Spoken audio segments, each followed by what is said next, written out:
Hello friends, and welcome back to the Blackgold Homestead.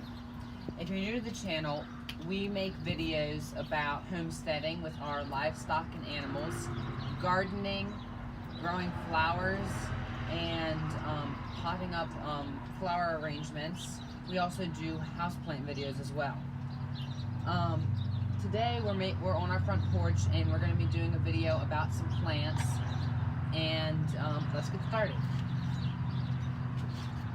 Down here on the end of our porch,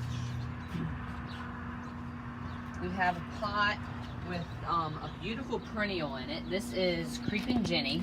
It's a perennial, and it has a beautiful golden green chartreuse color. And we also have some constellation petunias, which I need to deadhead again. And they're blooming nice, starting to fill in. Right here above it we have a begonia. Nice big flowers on it. Above it we have my 10-year-old variegated Bonnie spider plant. And like I said, it is 10 years old. It would be bigger and have more pups, but I always cut them off once they get about this size. I don't like having a lot on there. I just don't like the look. Here we have a geranium just hanging, and a pot of echeverias, which these get overwintered upstairs in front of our south window. And this is also a graptopetalum here. This little one here is a graptopetalum. But I just wanted to show you some of the rosettes on them. Here's a nice one.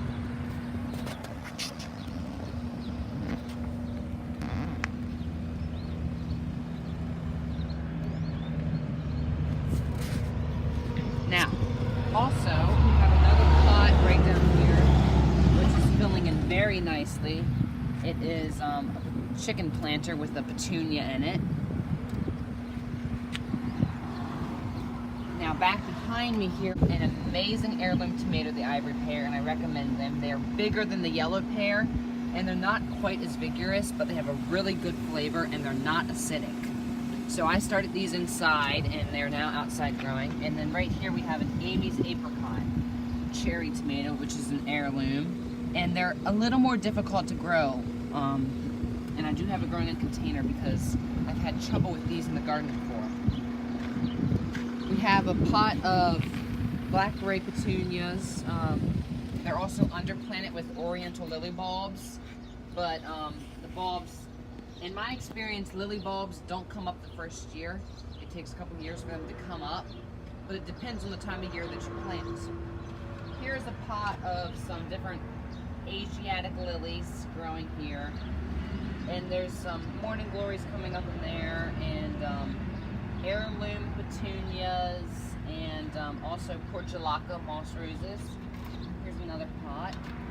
I have a pot of these beautiful red sempervernums, or hens and chicks. It's been out here for a few years and doing well. And then we have a whole row of mostly lilies. These are all Asiatics. There's also a few poppies and some volunteer squash coming up, and some portulacas and celosia and verbena. But it's almost all lilies.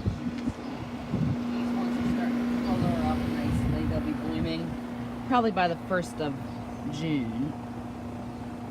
And here's a cosmos, which has a bud in the center starting. Some different squash, like I said. But and here's a really cool flower here. This is actually a vegetable. This is a potato, but they have beautiful flowers, and I just like to plant them once in a while in the flower beds because of their beautiful looks. Here's some more portulaca coming up, volunteer, and some more petunias and celosia. Okay, now on to the front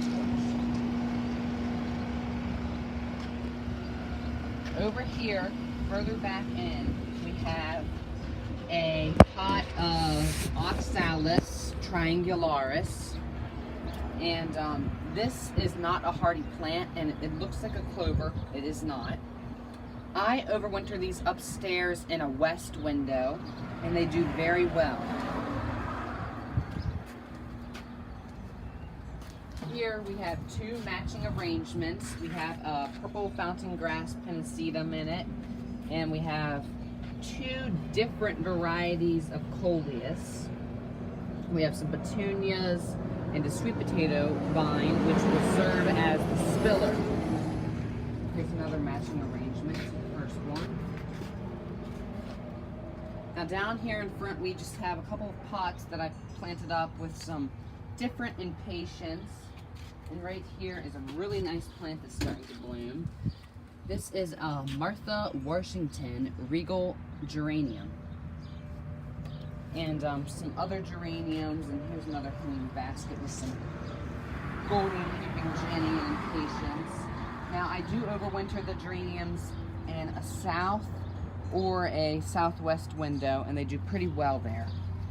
Here's another pot of impatiens, and we have some Marguerite sweet potato vines and some more coleus and potato vines in this galvanized bin. Around this bench is primarily houseplants. We have a creeping Cumula ficus. It is a species of ficus, and it does crawl and spread along the ground. And this is a variegated one. I have another larger one back behind our shed, but that's a video for another day. This is a species of peperomia, Peperomia tetragona, or parallel peperomia. And usually if you buy these in the stores, they're upright growing plants. But as they grow older, they do begin to trail. And this gets overwintered upstairs as well. Here is a golden dust Dracaena, which is looking a little sad, got some burning on it, but it's coming back. And then we have some cuttings I'm rooting.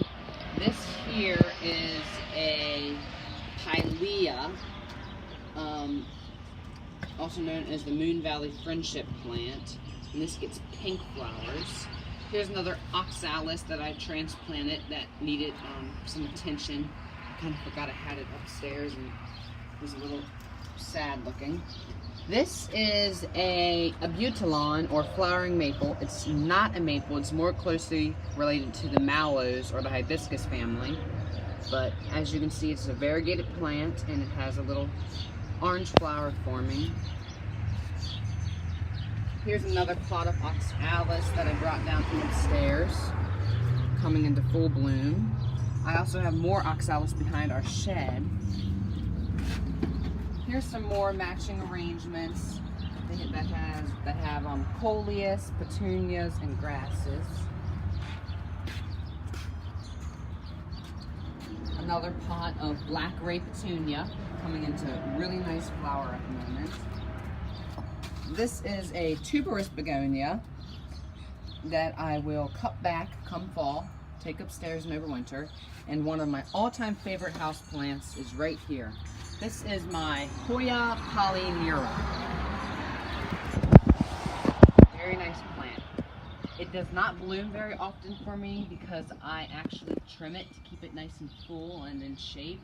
So I do cut off the peduncles, but I like it as a foliage plant that I don't mind losing the flowers. Here is a wandering Jew that I need to water. So I just transplanted it. But wandering Jews are one of those plants that after they get so big, they need to be cut back and, in my opinion, restarted from cuttings because they tend to get leggy. Here's some more urns that we have planted up with fountain grass and some purple petunias around them. They're doing nicely. And then down past these, we have some planters that they're a bronze colored planter if you look right here.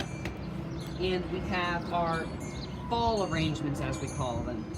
This is a beautiful orange coleus and another more chartreuse coleus with purple veins, some impatiens, a dusty miller, and a sweet potato vine. Now, I want to give a quick shout out. This soil that you see in here is on its second year. So if you hear someone say that you need to change out the soil every single year, that's not always true. If you amend it with extra fertilizer and some composted manure, the plants will do okay for a few years in the same soil and do perform nicely. Here's the other matching pot. Now, to finish off the video, we have a pot of purple pink stripe Secretia starts, and this one's coming into flower. These are also known as the boat lily or Tradescantia variegata. And we have a pot of impatiens up there, another house plant that is a heartleaf philodendron, and another pot with impatiens in it. But if you look in the front, you will see this variegated ivy. Now, I bought this plant last spring as in the houseplant section of Home Depot on clearance. This plant is only supposed to be hardy to 40 degrees, but it survived our winter with temperatures in the negatives. So this is a very hardy plant. It is a good idea to keep it trimmed back though, to keep it in good shape, but beautiful foliage with nice variegation and super easy to grow. So thanks for joining us today, and I hope that you enjoyed this video, and we will be giving you updated videos on the progression of the plants over the summer. Thanks and have a good day.